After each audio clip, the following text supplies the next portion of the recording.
Ok, c'est jusqu'à quelle heure on a combien de temps? 10h15? Ok, d'accord. Bah, juste faites un petit coucou quand ça finit, parce que moi je... Voilà. Non, juste vous me faites un petit rappel, hein, parce que moi je m'oublie quand... Non, elle est où? Bah, prends la mienne. Non, qu'elle prenne la mienne. Moi, je m'assois pas. Tiens, vas-y, prends. Là, t'as toute la... Auriel, t'as toute la famille. Tu devrais aller chercher Ethanel, Yona et... et Eden. Ah, ouais. Alors, comment ça va? Je vois que vous avez... Alors, toi, je me rappelle de toi. C'était quoi ton prénom déjà? Ruben, je me rappelle. Toi, t'étais là aussi? Non. Non, comment tu t'appelles? David. Toi, je me rappelle très bien. Yehuda? Yehuda? T'as pas l'air sûr? Non, c'est bon? C'est ça? Ok, toi, je me rappelle avocat. Arié, il est là ou il est plus là? Non, il est plus là. Non, il voulait faire policier. Il veut toujours faire policier? Ouais. Je sais pas. Ouais, Auriel, tu sais ce que tu veux faire ou toujours pas? Footballeur? Tu sais pas encore? Non? Ok, c'est quoi ton prénom? Hein? Yoël, t'étais pas là toi, il y a 2 ans. Ouais, je me rappelle pas de toi. Et toi? Jérémy, t'étais là toi il y a 2 ans? Ouais, vous allez grandir en même temps, vous allez changer. Je crois avant la bar mitzvah, où vous étiez limite bar mitzvah. Et Toi non. toi, je me rappelle, t'étais là. Nahon? Ouais. Moi je me rappelle. Il était pas là lui? Ah, il y a quelqu'un qui devait te ressembler. Ah ouais. Moi je pense qu'il y avait que les 4e, 3e. Ouais, non, c'est Là, je me rappelle, il y avait un qui te ressemble en tout. Ouais, ça devait être ça. Ouais, je me rappelle. Et toi, t'étais là?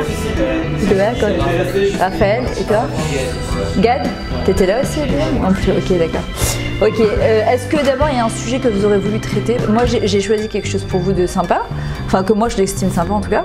Est-ce qu'il y a quelque chose que vous auriez voulu, est-ce que vous avez des questions à poser, quelque chose qui vous embête ou vous aurez voulu ou pas forcément?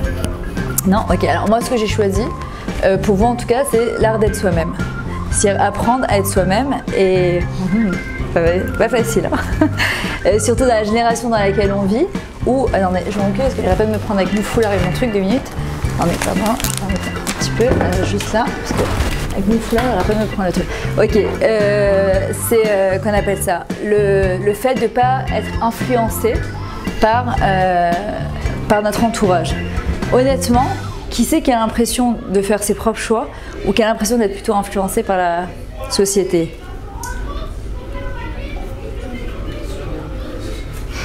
Tu as l'impression de faire tes propres choix ou bien... Ouais? Ou tu as l'impression que quelque part, la mode, les images, ça a une influence quand même? Un petit peu quand même. Ok? Alors, non, en même temps, c'est un petit peu normal puisqu'on vit dans une société, donc de l'endroit, par exemple en Israël, vous reconnaissez les Français à 10 km. On veut ou pas, tu vois, dans la rue tu te balades, tu dis ah ça c'est un Français, avec la petite coupe comme ça, le style, les Russes tu les reconnais à 10 km, les Américains tu les reconnais, et les Israéliens tu les reconnais. Les gars, c'est pourquoi? Parce qu'on est tous influencés par la société dans laquelle on vit et c'est comme ça et c'est normal. Le seul truc, c'est que si une personne elle veut être heureuse, elle veut être bien dans sa vie, il faut qu'elle apprenne à faire ses propres choix. C'est-à-dire qu'il faut qu'elle ait envie de s'affirmer, de savoir ce qu'elle a envie. Maintenant, peut-être qu'à votre âge, vous avez quel âge? 15 ans? Après 16 ans? 15-16 ans? 14. Vous... Entre 16 et 14, 15 ans. 14, 15. 14, 15. Après, quelqu'un qui a 16 ans ici? Non, c'est Non. pas 16 ans, Ruben. Non, Dans 6 mois. Dans 6 mois, alors. Ok, qui sait qui sait se projeter dans 4-5 ans? Qui sait ce qu'il veut faire? Moi, Ouais. ingénieur du son. Ingénieur du son? Pas dans 4-5. Ah ouais. Après c'est-à-dire c'était les études que tu... On va faire les études. C'est les études que tu as envie de faire? C'est quelle étude faire? Ok, bah c'est très bien. Aussi, je sais ce que je veux faire. Ah bah c'est ça, t'arrives à te projeter. Tu sais ce que tu veux faire? Tu veux faire quoi? Je vais dans une école. À quelle heure le sec? Ah, toujours dans ton... C'était toi qui dessinais très bien, Nahon? Je me rappelle. Et ici ou en Israël? Non, ici, il y a une à Lyon, il y a une à Paris. Et après, il y a Israël. Ouais, je me rappelle très bien que tu aimais tout ce qui était art. Alors ouais, c'est très bien, c'est-à-dire que les gens qui savent en fait plus ou moins où ils vont, d'abord ils gagnent du temps. Parce qu'il y a des fois on ne sait pas ce qu'on veut faire Très souvent après le bac par exemple, on nous fait faire des études, on ne choisit pas parfois. On nous dit, je ne sais pas comment c'est aujourd'hui pour vous, mais à mon époque en tout cas c'était il faut être médecin, il faut être avocat ou il faut être dentiste parce que ce sont les métiers des feuges qui ramènent bien beaucoup d'argent. Voilà. Et parfois la personne, le Rav Sitruk Zichrono Livracha, il raconte qu'un jour il y avait un homme qui avait fait des études de dentiste, donc c'est quand même 7 ans d'études, et qu'à la fin de ses études, il a pris son diplôme, il l'a amené à ses parents, et il leur a dit « Vous êtes contents maintenant, je peux faire ce que j'ai envie ». C'est qu'après 7 ans d'études, je ne sais pas si vous imaginez, il n'avait pas le choix, entre guillemets, même si on a toujours le choix, mais ses parents ne lui ont pas laissé le choix, et il détestait ce qu'il faisait. Et en fait, l'art d'être...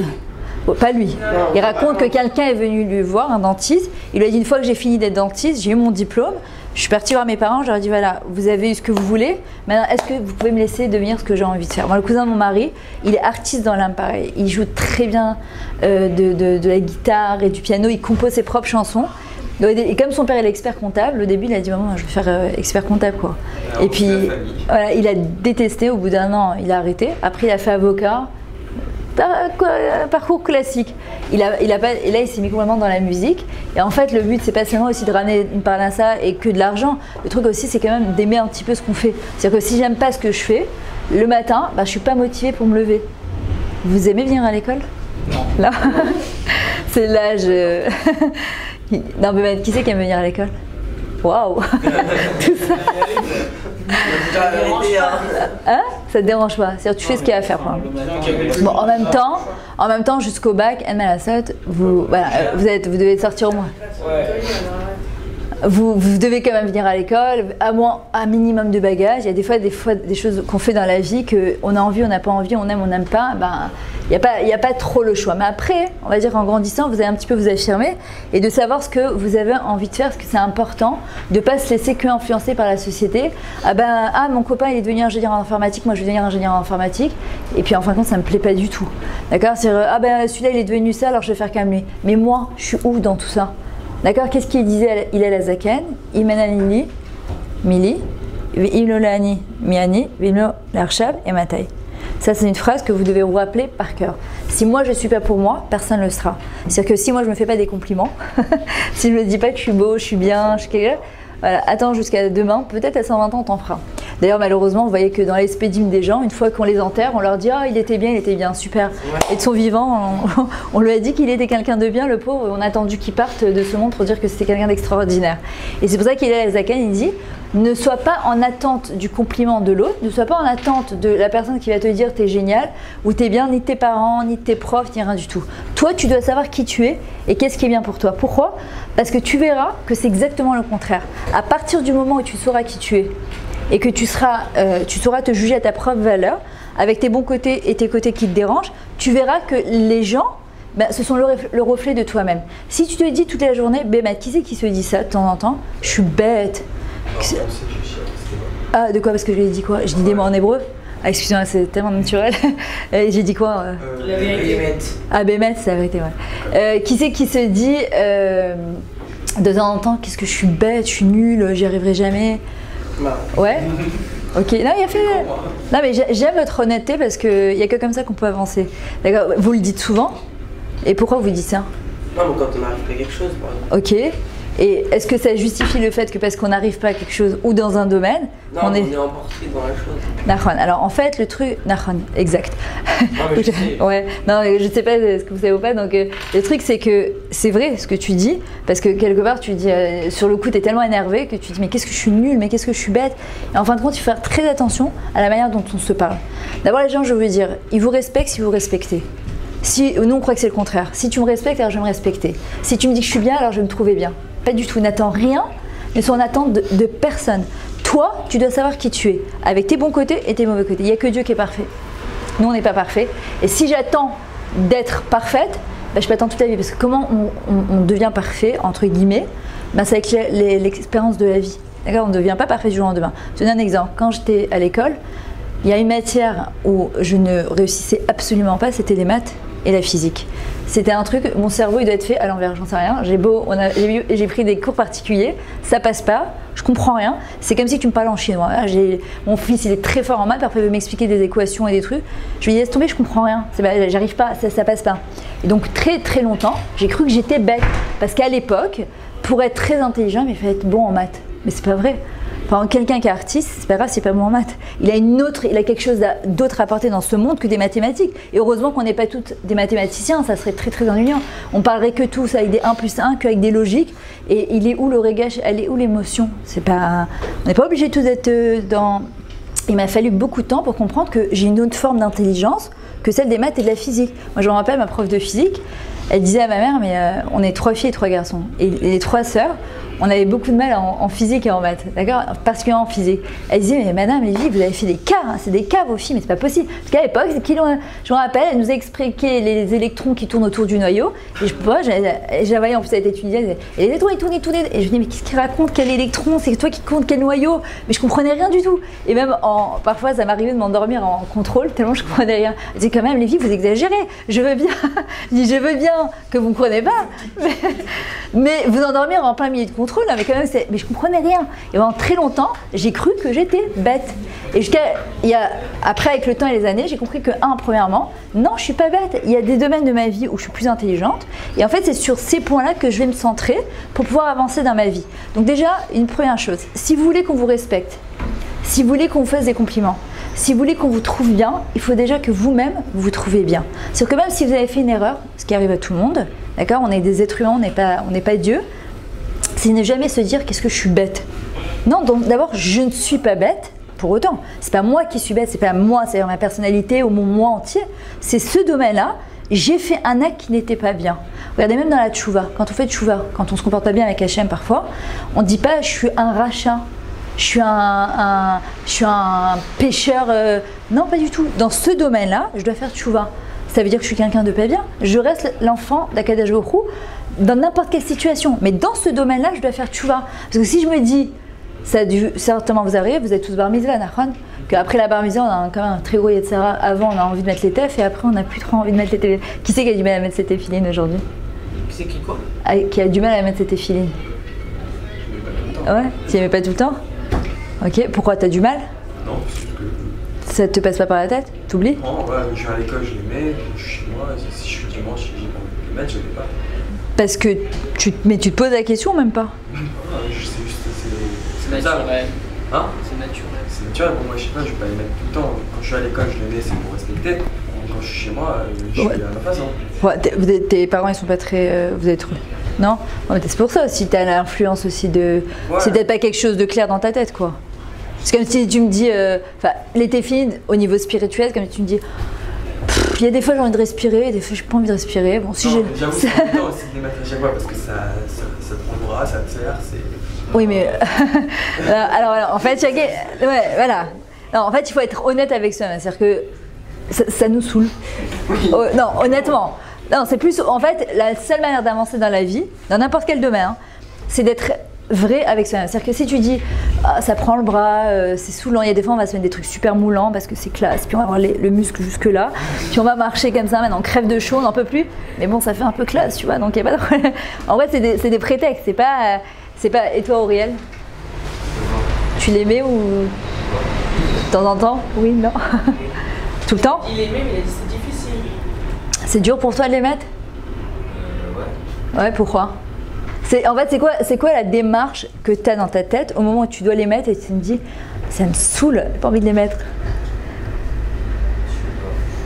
En fait, il faut arriver à comprendre comment on fonctionne. Qui c'est qui met ses téphilines tous les jours? Ok. Et pourquoi vous les mettez? Parce que, par exemple, à la classe des filles, là, j'aurais posé la question, qui c'est qui faisait cette fille-là? Elle m'a dit, moi, je fais cette fille-là. Je lui dis, pourquoi? Elle m'a dit, j'ai pas le choix, sinon ma mère, elle me laisse pas manger. Donc, en fait, elle le fait pas parce qu'elle a choisi vraiment. Parce que... C'est pour nous qu'elle a fait ça. Il a fait. Alors, pourquoi tu mettais tes filles? Parce que tu as compris que c'était important, parce que c'est la continuité de la vie, t'es bar mitzvah, donc tu dois mettre. Ça t'arrive parfois de pas avoir envie de les mettre? Non. Non? Tu les mets? Ouais. Ok. Tu kiffes pas? Ouais, tu kiffes tes mettre? Non, c'est bien, il a fait. Il y a quelqu'un qui les met, mais ça le saoule de les mettre? Oui. Ouais? Enfin, des fois, pas tout. Mais en fait, c'est quoi qui te saoule? Ça prend du temps. Ça prend du temps. Mais c'est d'accord, il a fait. Alors ça te prend combien de temps? 10 minutes, un quart d'heure? Ouais, je fais du schéma avec. De quoi? Je fais du schéma avec. Ouais, donc ça te prend 10 minutes, un quart d'heure? Ok. En vrai, si on réfléchit 3 secondes ensemble, qu'est-ce qu'on fait sur Terre? De spécial à part aller à l'école, manger, dormir. Ok, donc en vrai, pour le moment, attends. Oui, non. Attends, t'es encore jeune, t'inquiète pas, tu vas trouver des trucs très kiffants dans ta vie. Non. Et parce que bon, pour le moment, ça te paraît peut-être un petit peu lourd, c'est pas trop ce que tu as envie de faire. Et donc aujourd'hui, tu fais les choses que. Non, moi, oui, j'ai une mission. De quoi? Moi, j'ai une envie. Enfin, j'imagine un peu ce que je vais faire plus tard. Tu sais un peu? Voilà. Qu'est-ce que t'as envie de faire? Serrurier. Serrurier? Il a fait pourquoi? Je sais pas, c'est un métier qui gagne bien. C'est. Je sais pas, voilà, quoi. Ça te motive, c'est ce qui fait kiffer? Ça me motive. C'est vrai en plus. De quoi? C'est parce que ça gagne bien. Enfin, j'ai envie de. T'as envie de gagner ta vie, quoi. Voilà. T'as envie de réussir. Enfin, j'ai envie, même pour mes enfants, de bien les nourrir, D'assurer. Les gâter, les faire. Il a fait? C'est bien. Alors attends, et rappelle-moi ton prénom, comment il s'appelle? Ben. Ouais. Alors en vrai, t'as mis le doigt sur un point qui est très important, le temps. Parce qu'en vrai, qu'est-ce qui nous empêche de faire notre fila ou de mettre notre fil? Le temps. Par exemple, ça me prend la tête, ça me prend le bras. En vrai, tout ça, c'est des prétextes. Que le temps, c'est quoi le temps? Regardez, on est sorti de Pessard. Franchement, toute l'année, on mange du pain. On arrive 8 jours de Pessard. Oh, il va voir celui qui mange un morceau de pain. Il est khayaf karet, c'est très gras. On sort de Pessard. Mimouna, tout de suite, hop, on met un morceau de pain dans la bouche. Non, mais attendez, c'est quoi ce délire? C'est que on fait un mois de ménage pour 8 jours de Pessard, 8 jours de Pessard. En vrai, tout le yin de quoi? Tout le truc de Pessard, c'est le temps. Que la matin, en fait, elle n'a pas eu le temps de lever, plus que khayr et gaim, plus que 18 minutes. D'accord? Et en fait, c'est quoi le temps? Le temps, c'est pas pour rien qu'on dit que le temps il appartient à ceux qui se lèvent tôt. C'est-à-dire celui qui sait gérer son temps. Le temps, c'est quelque chose qu'Hachem nous a donné et qu'on sait gérer. En vrai, ça dépend après, c'est quoi nos priorités dans la vie. C'est Béhémet, qu'est-ce que je vais prendre avec moi? C'est encore une bronzette sur le bord de Nice, c'est encore. Tout ça, attention, ça fait partie de la vie, c'est un kiff, il n'y a pas de problème. Moi aussi, j'adore bronzer, j'adore les vacances, j'adore voyager, j'adore tout ça. Simplement, je dois les lier à quelque chose qui est une autre dimension, beaucoup plus grande et plus spirituelle que de faire les choses que parce que je suis tenue de les faire. Et ce que je leur ai expliqué aux filles tout à l'heure, on doit rentrer dans une autre dimension, que je ne fais pas une mitzvah parce que je suis obligée, mais je dois comprendre pourquoi je fais cette mitzvah-là. Et parfois, je comprends, et des fois, je ne comprendrai pas. Maintenant, en vrai, quand tu sais que tu as pris 10 minutes de ta journée, combien de temps tu dors par jour? 6 heures, 7 heures? Tu dors beaucoup? C'est normal, t'es en plein âge d'adolescent. 10 heures? Ça rase, c'est kiff, hein? Ouais, non mais c'est bien, c'est très bien, 10 heures. Donc en fin de compte, il te reste 14 heures dans ta journée, ok? Alors, si tu prends 14 heures de ta journée et que tu as pris un quart d'heure en tant que garçon juif, où tu as eu le mérite d'être juif et d'appartenir à un peuple qui est extraordinaire et de faire plaisir à Hachem et de savoir que chaque fois que tu as pris un quart d'heure de ta journée pour mettre tes téfilines, tu as fait un quart d'heure de mitzvah pour l'éternité. Parce que c'est quoi l'éternité? Il n'y a pas de temps, c'est illimité. Quand tu sais que tous les jours de ta vie, tu avais du mal à mettre tes TF, mais tu t'es levé quand même, tu les as posés, tu as quand même de la satisfaction une fois que tu les as enlevés. Même si ça t'a saoulé sur le moment, mais après tu dis bon, au moins j'ai mis mes téfilines aujourd'hui, oui ou non? Mais alors c'est quoi la notion de temps par rapport, le temps par rapport, regardez, je ne sais pas comment c'est chez vous, mais nous en tout cas on le ressent très fort en Israël, c'est que le temps, il nous file entre les mains. Ouais, je suis venue hier ça, pourquoi? Comme vous disiez. D'accord. On reconnaît un Israélien. Ah, à Sozo que j'ai vu en Israël. Ah, non, j'habite en Israël et en fait je viens une fois par an à Nice pour... qu'on appelle ça. Je sais pas comment c'est chez vous. Non, vous avez l'impression que le temps il nous file. Hein. On passe d'un Shabbat à l'autre, On est bientôt la fin de l'année, quoi. On est déjà avril. Fin avril, il vous reste quoi, 2 mois? Enfin non, mais quand on est en week-end, en vacances ou quoi, on a l'impression que le temps ça va hyper vite et tout. Et à l'école, ouais, ça c'est normal. ça c'est normal. Mais regardez le temps. On passe d'un Shabbat à l'autre, d'une fête à l'autre. Je sais pas, les semaines, elles nous filent entre les mains. C'est-à-dire que tu as l'impression que tu n'as pas le temps de te retourner. Et voilà quoi, moi je me rappelle à l'époque quand mes tantes elles ont eu 40 ans, pour moi elles étaient vieilles quoi. Ben, j'ai 40 ans aujourd'hui et je me dis non je suis pas vieille, c'est bon quoi. Aujourd'hui tu te dis, quand j'ai mes parents, je me dis bon après j'ai 70 ans, je me dis mais j'ai l'impression qu'ils ont encore 40 ans. Dans ma tête j'arrive pas à me dire qu'ils ont 70 ans. Et en fait le temps, après, il y a les traits du visage et tout qui font qu'ils les font pas. Oui, ou qui les font plus. Voilà. Mais en vrai, le truc, c'est la notion de temps. C'est-à-dire que comment on maîtrise son temps, qu'est-ce qu'on en fait? Vous êtes d'accord avec moi qu'on perd aujourd'hui beaucoup de temps sur les portables, sur les Facebook, sur les WhatsApp? Ou non? Instagram. En quelque sorte, c'est un peu une occupation aussi. Oui, mais tu comprends bien qu'on s'occupe. Comme vous dites, on n'a pas une grande importance pour l'instant dans ce qu'on fait. C'est-à-dire que c'est pas aujourd'hui, on n'a pas encore on n'a pas pris encore conscience en fait de la notion de temps. Que ce temps-là, regardez, moi j'ai 2 garçons et j'ai 4 filles au Hachem, d'accord, j'ai un de mes garçons, il a descendu une application qui m'a montré, il a 21 ans, il est à l'armée, où tous les jours, il reçoit sur son portable 5 minutes où il lui balance plein d'informations, mais pas les informations de la télé, on nous raconte n'importe quoi, tout et n'importe quoi. Il y a beaucoup de lachonara, où c'est beaucoup de voyeurisme. On nous balance des vidéos avec celui-là, il est mort, comment il est mort en accident. Et que ça, en fait, c'est une tonne d'informations et qui nous apporte rien du tout en fin de compte. Rien, ça nous pourrit la tête. On dort angoissé, on se lève angoissé. Évidemment, quand on dort avec des informations aussi, si elle est morte, si elle est morte d'un truc, si elle a eu un accident de voiture, comment tu veux te lever le matin et être motivé? Et en fait, tous les jours, il a une application, il reçoit des informations, mais hyper intelligentes. C'est-à-dire des choses que tu as l'impression que c'est rare, mais imagine tous les jours de ta vie, tu reçois pendant 5 minutes des choses avec plein de choses, des dates, etc. En vrai, tu dis bon, ça m'intéresse pas trop. En vrai, tu crois que ça t'intéresse pas. Mais je vais vous dire, les gens qui ont beaucoup réussi dans la vie, ce sont des gens qui lisent beaucoup, c'est des gens qui s'instruisent, d'accord? Malheureusement, aujourd'hui, les gens ils s'instruisent pas beaucoup. Nous, à notre époque, quand on voulait faire un exposé, on allait à la bibliothèque municipale et on restait. Aujourd'hui, tu fais Google Wikipédia, t'imprimes, ça y est, c'est fini. Il n'y a pas de recherche. Alors les gens non plus, ils n'ont pas... Pourquoi aujourd'hui, normalement, franchement, on devrait être les plus heureux du monde? On a tout pour être heureux, honnêtement. On est en bonne santé, vous habitez à côté de la mer, vous êtes juif, franchement, normalement, vous êtes des parents, bon, prochain, vous avez tout pour réussir dans la vie, vous avez toute la vie devant vous, d'accord? Donc en fin de compte, pourquoi on n'est pas heureux? Pourquoi les gens ne sont pas heureux d'après vous? Parce qu'il y a tellement d'abondance aujourd'hui, il y a tellement de plus, que les gens ils sont toujours à la recherche d'un nouveau plus. Ils n'arrivent pas à se satisfaire de ce qu'ils ont. Ils n'arrivent pas à être contents avec ce qu'ils ont. Et en fin de compte, on croit que quand on aura la nouvelle chose, on sera plus heureux. Mais en fait, on n'est pas plus heureux. On n'est pas plus heureux. Et en fin de compte, c'est si j'apprends... Tu veux dire quelque chose? Hein? Si j'apprends à être heureux avec ce que j'ai maintenant, ce que je leur disais, je dis moi j'habite à Bétar, j'habite juste en face des Arabes. D'accord? Je les entends 5 fois par jour à la Wagbar, tous les jours. Je suis juste en face du village arabe. Et Bémet, parfois je regarde, je me dis, mais tu te rends compte, au prochain, que chez le Hassani Goya, chez le Hassani Chifra, chez Hassani Kirsono, on l'a dit tous les matins, qu'on appartient à un peuple qui est extraordinaire. D'accord, encore plus quand on habite en Israël, on le ressent encore plus, c'est-à-dire de vivre avec les Israéliens et avec toutes sortes de gens comme ça, toutes sortes de personnes, d'habiter, j'habitais juste à côté du Kever Rachel, à côté de Yerushalayim, à côté du Kotel, c'est-à-dire que, je sais pas si vous imaginez, c'est de dire quand tu te lèves le matin comme ça, tu te dis mais attends, on appartient à un peuple extraordinaire.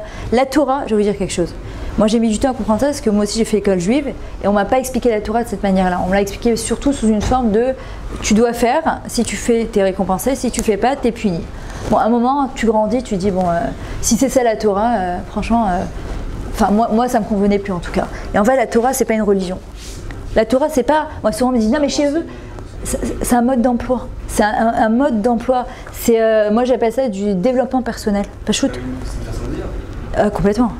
C'est une façon de vivre. Mais j'ai mis du temps à le comprendre parce que, on te dit, tu fais ça, tu fais pas ça, tu transgresses ça, alors ça va pas du tout. Maintenant, si tu vis la Torah que de cette manière-là, forcément, à un moment, c'est angoissant. C'est pas ce que j'ai envie. C'est pas le lien que j'ai envie d'avoir avec Hachem. J'ai envie d'avoir une autre dimension dans ma vie, dans ma Torah. Et en fait, c'est d'arriver à comprendre que la Torah, elle va te permettre d'abord d'arriver à savoir qui tu es. Comme je vous ai dit, Imananili, Mili. Si moi, je suis pas pour moi, personne ne le saura. Pourquoi? Comment on peut expliquer que on se lève tous les matins? Il y en a qui se lèvent pas tous les matins. Qu'on est en bonne santé, que vous êtes retrouvés d'Afka à Nice ici, que moi j'habite en Israël, que d'autres ils habitent à Lyon. Pourquoi tous les matins chez mon Modani? Si c'est pas parce qu'Hachem, il a besoin de moi dans ce monde. Tu vois Ben, quand tu vas mettre tes téfilines par exemple, c'est ton petit quart d'heure de téfilines, toi tu as l'impression, Bémet, une fois que tu les as reposés, tu étais fini, tu as l'impression d'avoir fait le mitzvah ou tu as l'impression d'avoir fait ce que tu devais faire? Bah, ce que j'avais fait. Ok, donc tu t'es rendu quitte, on est quitte, c'est bon, j'ai fait ce que j'avais à faire? Un petit peu comme ça? Ouais, ça fait comme ça. Voilà. Alors en vrai, si tu donnes une autre dimension à ta mitzvah, tu verras que ta mitzvah, tu la feras d'une autre manière. Et je lui dis à lui, je vous le dis à vous aussi, comme toi par exemple, si ça te prend de les mettre en mieux, ça te prend pas, tu le fais en fonction de ton réglage, ton émotion. En fait, c'est d'arriver à comprendre une chose. D'abord, on rend pas service à Hachem quand on met ses téphilines. On se rend service à soi-même. On est choutaf, on est associé dans ce monde à Kadosh Baruch Hu. C'est-à-dire qu'il faut savoir que chaque fois que je vais faire un truc en plus, alors au lieu de me dire ouais ben de toute façon ça vous arrive parfois de faire votre birkat et vos parents ils vont vous dire mais comment tu fais ton birkat Amazon, concentre-toi, d'accord, ça arrive. Tu vas trop vite. Ouais, tu vas trop vite. En fait, ça nous arrive nous aussi en tant que parents. Moi, la vérité, je le dis plus à mes enfants parce qu'un jour j'avais entendu du Rav Kadouri qui avait dit sois un exemple personnel. Ça veut dire à tes enfants, fais ou fais pas, parce que moi-même, je vois parfois, j'ai du mal à me concentrer. Et normalement, on dit que le birkat Amazon, par exemple, c'est encore plus important. C'est plus grand au niveau rouhani, spirituel, que l'amida. L'amida, on te dit, tu n'as pas le droit de bouger, que même s'il y a un serpent qui a... Le birkat d'Amazon, c'est de la Torah. Oui, mais en vrai... De quoi? Enfin, non, c'est impossible, tu vois. Non, c'est possible. Pourquoi de ne pas bouger? Non, mais en fait, si tu es concentré, tu sais pourquoi? Parce qu'on nous a pas enseigné la dimension de l'amida, dans le sens où c'est comme si maintenant je te dis... qui c'est que tu aimerais rencontrer? Un personnage que pour toi, tu rentreras à l'école, tu dirais, vous savez pas qui j'ai eu le mérite de voir. Je suis rentrée dans ses loges et il m'a reçu pendant un quart d'heure. Rolando sûr. Orlando? Ok. Imagine, tu vois un match ou quoi, et après il te dit, tu sais quoi? Viens. Tu vas revenir comme un fou à l'école, tu vas venir tous les jours à l'école avec ton truc. Pas tu vas être motivé de venir à l'école, mais tu vas devenir la star de l'école, de Madame Pinta. Ok, mais le kiff que tu as été reçu, etc. Ok? Pourquoi? Pourtant c'est un être humain comme toi. Qu'est-ce qui fait que tu l'idéalises ce bonhomme? Les stars, c'est... Ok. Maintenant, le truc, c'est que nous, on ne prend pas conscience et que quand on va se faire sa amida, par exemple, tu te retrouves devant le roi des rois, celui qui a créé ce monde-là, et t'as pas shoot au moment de ta amida, on va dire 10 minutes, elle va dire ouais, 5 minutes amida, 5 minutes où t'as le mérite de te retrouver en face d'Hachem là, et de lui demander, de lui parler et de lui dire ce que tu veux. Mais nous, on ne voit pas comme ça. On voit un Dieu qu'on ne voit pas, qui remplit le monde, donc on sait qu'il est là, mais voilà quoi, c'est pas...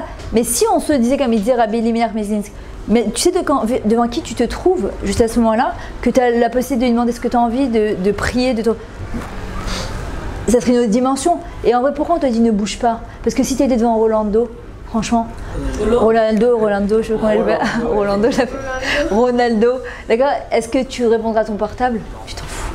Franchement, oui ou non? Là, tu es avec lui, attends, je sais que j'ai 5 minutes avec lui, c'est le srout de me retourner juste devant lui. Rien n'est important pour moi à ce moment-là, ok? Bah c'est pareil. Quand quelqu'un il prend ça, oui. Mais par exemple, quand tu dis Ronaldo, nous on est content d'être avec lui parce qu'on la voit la personne. Hachem on le voit pas. C'est vrai, tu poses une très bonne question. Ronaldo, tu vas 5 minutes dans ta vie, Hachem, tu vas 5 minutes tous les jours. En 24 heures sur 24. Enfin, non, tu vois, mais pas la Gida, quand on dit à deuxième, tout ça. On n'a pas l'impression de lui dire tout ce qu'on veut, on récite juste les paroles qu'il y a. Parce qu'on ne comprend pas. Parce qu'on ne s'est pas posé à essayer de comprendre ce qu'on disait. Quand tu commences à comprendre ce que tu dis, je peux te dire que ta amida elle est complètement différente. Si tu ne comprends pas ce que tu dis, moi aussi je suis en Israël que j'ai appris à parler hébreu, franchement je comprenais très peu ce que je disais dans ma amida, donc ça devient, comme tu as dit quelque chose de très naron, parce que tu dis Ronaldo je le vois une fois, donc c'est très particulier. Donc, mais, en fait, ça officialise un peu plus. Voilà. Mais bon, Dieu, c'est bon. Non mais il a raison, mais Dieu, bon ça va, je sais que je le vois tous les jours et puis à un moment, bah, comme dans tout, c'est l'habitude quoi. Au début tu es super content, waouh, c'est comme ceux qui font tchouva au début, ils sont puis une fois que tu rentres dans ta tchouva et que ça devient une habitude, bah forcément, bah, voilà quoi, il n'y a plus de... Mais en fait c'est moi qui dois donner une autre dimension à ce que je fais dans ma vie. C'est-à-dire que vous mettiez vos téphilines ou que vous fassiez votre fila, si déjà vous le faites, d'abord dites-vous, je vais vous dire quelque chose, quand vous le faites pas que pour vous. Chaque fois que vous allez mettre vos téphilines, sachez qu'il y a un autre juif avec vous qui va avoir envie de les mettre à l'autre bout du monde, là, en Guadeloupe ou à Honolulu, grâce à toi. Grâce à toi, on est tous arrivés. Non, mais tu sais c'est quoi la force? C'est que il le ressent pas. Si, alors tu sais pourquoi toi un jour tu vas te lever un matin et tu vas avoir envie de mettre tes filines ou de faire ta fila? Parce qu'il y a un autre juif de l'autre côté du monde. On est tous arrivés zélazés. On est tous dépendants les uns des autres. Parce qu'on n'a pas de mérite. On n'a pas de mérite nous-mêmes. Pourquoi? Si c'est pas grâce à nous-mêmes qu'on a envie. Si tu as le mérite d'avoir choisi quand même de te lever et de les avoir mis. C'est quand même ton choix. Tu aurais pu te dire bon j'ai envie mais tu sais quoi on verra plus tard. Tu t'es quand même levé. Tu entraînes un autre juif à les mettre. Voilà. C'est-à-dire que quand tu vas te surpasser, tu te dis pas, par exemple, moi quand j'allume mes bougies de Shabbat, j'allume pas mes bougies de Shabbat. Je prie au moment que j'allume mes bougies de Shabbat, que je vais aider d'autres femmes juives qui n'arrivent pas à allumer leurs bougies de Shabbat, qui ne savent même pas ce que c'est Shabbat, qui n'ont même pas cette notion-là, mais que ma mitzvah, elle englobe toutes ces femmes du monde, toutes ces femmes juives qui ne savent même pas. Moi, ce que je sais pas, c'est quand j'arrive à 120 ans, le Harizal il dit, Akadosh Baruch Hu va te dire, sache que celle-là elle fait tchouva grâce à toi, celle-là a mis les tefilines grâce à toi. Tu vas te dire, mais je les connais même pas. Non, toi tu connais pas, mais sache que toi, parce que tu as eu la kavana, juste tu as eu l'intention, tu as dit, tu sais quoi Hachem, je fais pas seulement mes tefilines parce que je suis obligée, j'ai envie de te faire plaisir. Et vous savez comment on arrive à faire plaisir à Hachem justement? Je fais pas les choses que parce que j'ai envie. Si c'est ça, franchement, ma Torah elle serait hyper monotone. Elle se rend bien, je fais que parce que j'ai pas le choix. C'est pas ça la vie, on a le temps, vous choisirez la vie. La vie c'est un choix. Je ne vais pas, vous pouvez venir à l'école parce que vous n'avez pas le choix. Vous pouvez venir à l'école parce que vous choisissez de venir à l'école parce que vous savez que vous allez sortir avec des nouvelles connaissances, vous êtes entre copains, vous allez kiffer. Ou ça peut être une torture jusqu'à la fin de votre bac et de vous dire, bon bah j'ai pas le choix de venir à l'école. Donc toute la vie c'est un choix. La vie c'est pas une obligation. D'accord, vous respirez pas parce que vous êtes obligé de respirer, c'est quelque chose de naturel. Mais aussi les autres choses, ça doit se développer. Et en vrai, quand une personne elle voit les choses de cette manière-là, alors d'abord, elle arrive à ses propres choix. Et quand tu fais tes propres choix, d'abord tu kiffes plus ce que tu fais. D'ailleurs, tu fais pas seulement pas parce que tu es obligé. Maintenant, il faut savoir que chaque personne, elle est artiste dans l'âme. On est tous artistes dans l'âme, d'accord? Alors chacun à son niveau. Alors, pourquoi on est artiste? Alors en fait, c'est comment je me suis retrouvée à donner des cours, ok? Moi, j'étais quelqu'un de très timide. J'étais quelqu'un qui parlait pas en public, mais même pas dans ton rêve, j'aurais parlé en public. Je regardais pas quelqu'un dans les yeux.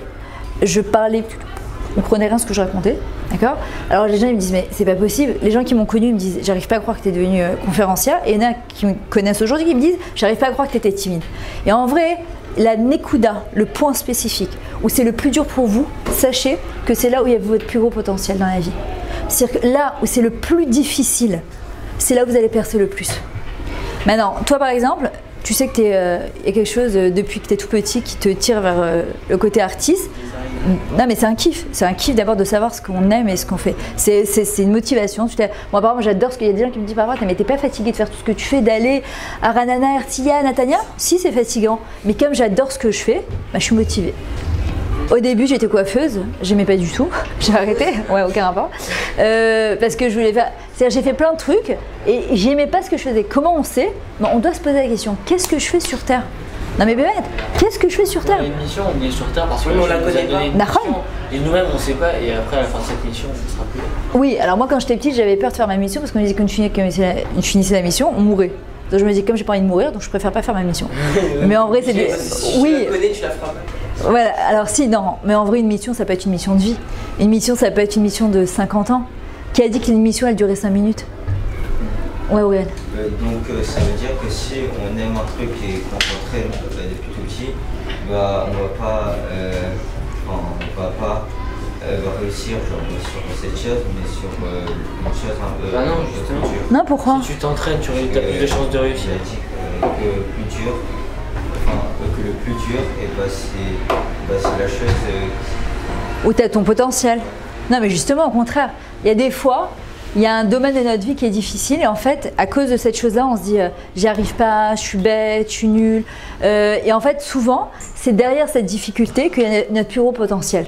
C'est derrière ça que tu vas percer le plus dans ta vie. C'est parce que les choses que tu as reçues naturellement d'Hachem, quand tu es né, ton corps, ton visage, on va dire tu vas l'entretenir etc, des midotes spécifiques que tu n'as rien fait pour. C'est que tu as reçu sur un plateau en or. Il est où notre travail sur Terre? Elle est où notre satisfaction? C'est de percer là où c'est difficile. Ça ne veut pas dire que je dois chercher les trucs difficiles pour me torturer, c'est pas ça le but. C'est que derrière les choses qui sont difficiles, très souvent, c'est là où je vais percer le plus, c'est là où il y a mon potentiel. C'est là où justement je vais avoir le plus de satisfaction dans ma vie. Comment c'est? Alors souvent, en général, déjà, tu dois identifier le point qui est difficile chez toi, où tu as du mal un peu à percer.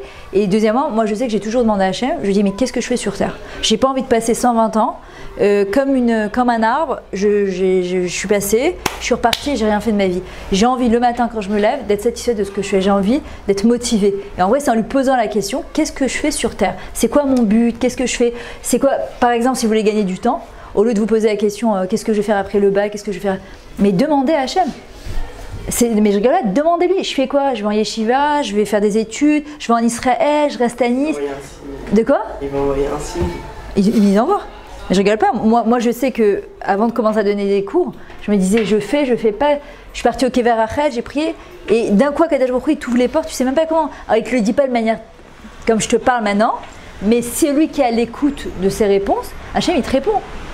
Je peux pas passer. Un signe que. En fait, il n'envoie pas un signe comme il te parle, mais il t'envoie un signe pour juste que tu comprennes. Par allusion. Voilà. Mais en vrai, celui qui est vraiment lié à Hachem, mais pas Dieu qui est dans les cieux et moi je suis en bas, pas du tout. C'est comme si tu parlais à tes parents. Hachem, il lui répond vraiment. Mais moi, je lui dis moi, ma fille qui a 13 ans, elle me dit chaque fois ouais, mais toi, t'as la protection avec Hachem, c'est pas pareil. C'est qu'Elo, tu lui demandes une place de parking, il va te la trouver.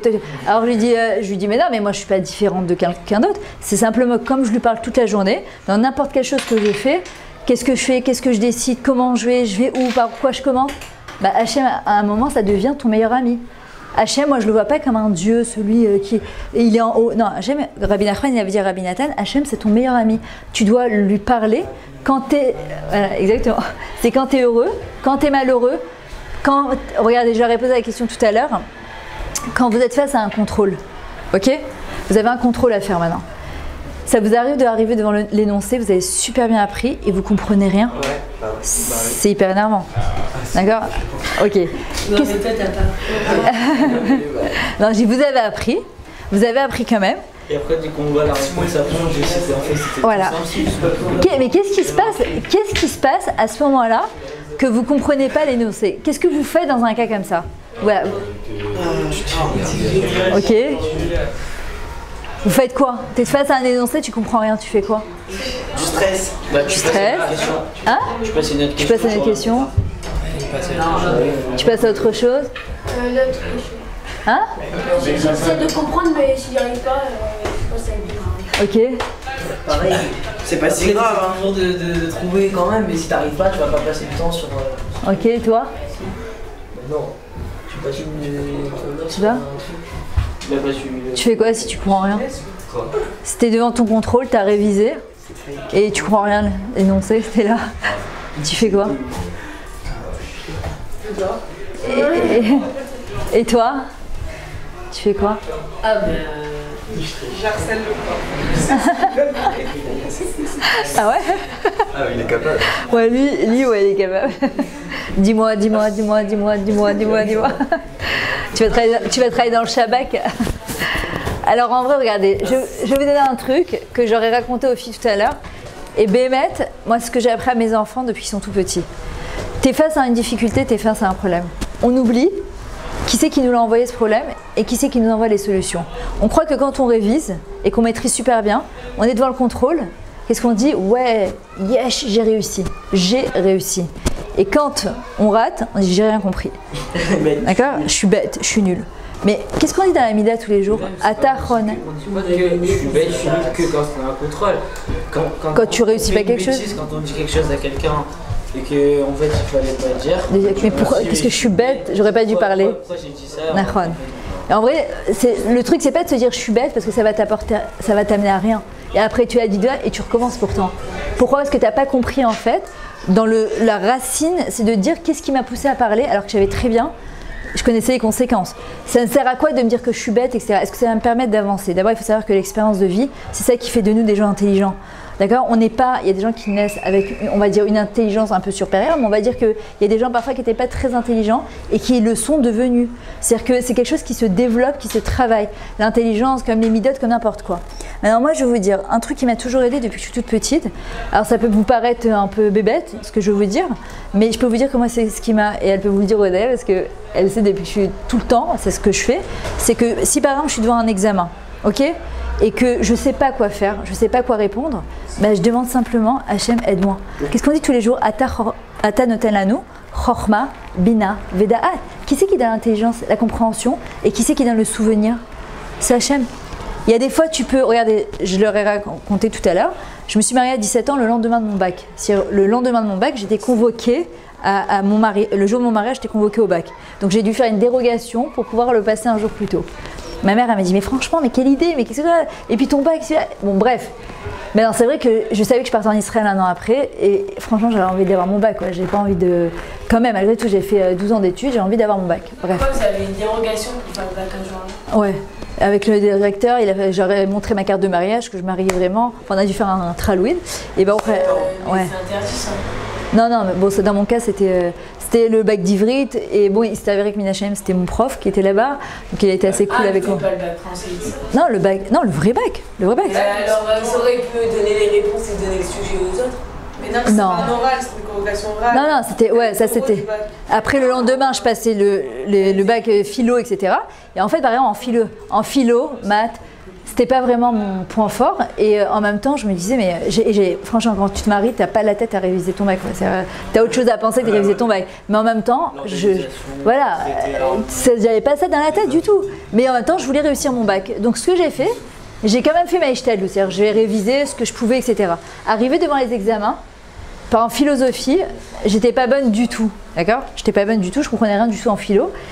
Et je suis arrivée devant l'énoncé et j'avais demandé à des copines, est-ce que vous avez un piston, je sais pas, un sujet qu'on doit réviser? Elles m'ont dit, ouais, révise ça.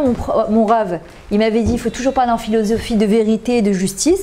J'arrive devant la feuille, je comprends rien. Ah non, je comprends rien. Rien, c'était du chinois. Tu m'aurais marqué un énoncé en chinois, ça aurait été pareil. Et là, je me rappelle, je comprends rien. Mais qu'est-ce qu'ils veulent? J'étais là et j'ai dit, écoute, regarde, là j'ai besoin de toi. Je peux pas, franchement, entre un bac de philo et se marier, c'est plus important quand même de se marier. Mais je t'en prie, il faut que j'ai mon bac. Je peux pas. C'est pour ton avenir aussi. Voilà, mais j'ai envie d'avoir mon bac quand même, quoi. J'ai pas envie. Ça aurait été quand même une déception pour moi de. Même si je me suis mariée, c'est sympa, mais bon, j'avais envie d'avoir mon bac. J'ai commencé à écrire. J'ai écrit. Bah, vous me croyez ou pas, j'ai eu 16. Mon mari m'a dit, c'est lui qui est venu chercher les résultats avec moi, il me dit, mais qu'est-ce que tu leur as raconté? Et j'avais gardé le brouillon. Je vous promets que c'est pas moi qui ai écrit. Parce que c'est trop bien écrit. Et même moi, j'ai rien compris à ce que j'ai écrit d'ailleurs, quand j'ai relu. Non mais je rigole pas du tout. Hein. C'est Hachem qui m'a aidé. Bémet, il m'a mis un ange. Un qui me dit, ouais, mais bon. Maintenant, vous me croyez ou pas, tout dans ma vie, je fais ça. Vous êtes devant un examen. Vous avez un trou. Vous avez fait votre maximum. D'accord? C'est dire à Hachem, tu sais quoi? Donne-moi. Permets-moi de comprendre. Parce que c'est quoi? C'est juste le da'at, c'est de comprendre. Et des fois, tu es là. Moi, je vois ma fille, la petite dernière, elle est très perfectionniste. Il lui faut descendre partout. Et parfois, je lui dis, mais attends, tu peux apprendre ce que tu veux. Si Hachem, il a décidé que tu arrives dans la feuille, tu vas rien comprendre. Tu vas rien comprendre. Et si Hachem, il a décidé que tu n'as pas appris et que tu vas réussir, ben, tu vas réussir aussi. C'est très encourageant, ça. Non, c'est pour ça que j'ai dit. C'est pas que tu fais rien, c'est comme dans la vie, les gens ils disent « Oh, je vais m'asseoir et j'attends les 100 000 $ qui me tombent du ciel. » Non, tu fais ce que tu as à faire, mais après tu te remets entre les mains d'Hachem. C'est Hachem qui a dit si tu fais un pas vers moi, j'en fais 50 vers. Voilà. Et en fait, pourquoi? Parce que si tu réussis, eh ben, tu te dis c'est Hachem, et si tu rates, tu te dis pas que t'es bête. Parce que tu as fait ce que tu pouvais. C'est quelque part, c'est aussi Minachem Haïm. Mais ça veut pas dire que tu dois rien faire. Si, tu dois bosser, tu dois bûcher, tu dois faire ce que tu as à faire. Mais voilà, quand vous avez un bon résultat dans vos examens, comment vous réagissez? On est suffisant. On regarde les exercices, le prof. Ok, il y a quelqu'un qui dit merci à Hachem quand il a réussi? Honnêtement. Je pense pas direct quoi. Ouais. Merci, Qui dit? mais moi j'y pense. Des fois. Qui dit merci mon Dieu, merci à Hachem que j'ai réussi? Ah non, mais par exemple, si imaginons, genre tu m'attends, j'ai réussi mon contrat. Ouais, je me retrouve avec un 17, ah oui. Ouais, là tu Oui, vois. mais tu dis merci mon Dieu? C'est excellent. Ouais, ben en vrai, en fait pourquoi je vous dis ça? Parce que. Hachem il est avec toi. Même quand t'as tout compris. Surtout quand tu as tout compris. Déjà, qui c'est qui donne l'intelligence? Ça t'arrive parfois de réviser un contrôle. En 1 heure, tu as super bien appris, tu as tout maîtrisé. Et parfois, tu vas rester 10 heures sur la même feuille. Et tu as beau la relire, un trou là. Non, ça... non, c'est pas ça qui m'arrive. De quoi? Moi, c'est pas ça qui m'arrive. Ah, il t'arrive quoi? Je révise pendant 3 heures la même phrase et tout. Et dès que ma mère ou mon père m'interroge, je vais dire, essayer de m'interroger. C'est le stress. Je sais plus quoi Tu sais dire. plus rien. Peut-être t'es en stress devant eux? Non, je sais pas, c'est comme si j'avais un énorme trou, c'est comme si ça faisait 3 mois que j'ai pas révisé et que... Mais tu dois avoir un moment de stress à ce moment-là. Alors essaie de faire ça. La prochaine fois que tu dois être interrogé, tu dis Hachem, tu sais quoi, voilà, moi j'ai fait ce que je pouvais. Maintenant, il n'y a que toi qui peux m'aider à me rappeler, à donner l'intelligence, etc. Parce qu'en fait, qu'est-ce qu'on fait? Je dois réussir, je dois comprendre, je dois me rappeler, je. D'accord? Et en fin de compte, on a l'impression que tout est entre nos mains. Mais rien n'est entre nos mains. Et alors que si tu arrives à comprendre que toi, tu fais ton minimum de ce que tu as à faire et ton maximum aussi de ce que tu as à faire, mais après le résultat, qu'est-ce qui a marqué? Lo alecha ligmor amelacha. Et là, assez. C'est-à-dire que toi, on ne te demande pas de terminer le travail. C'est-à-dire que toi, tu fais ce que tu as à faire. Après, regardez, je vous donne un exemple, l'éducation des enfants. J'imagine que vos parents, vous êtes en pleine crise d'adolescence. D'accord? Ça arrive que vos parents ils vous disent qu'est-ce que j'ai fait au bon Dieu, mais qu'est-ce que tu me fais? J'en peux plus. T'es en train de me faire galérer, ça vous arrive parfois? Mais en vrai, est-ce qu'on voit les résultats de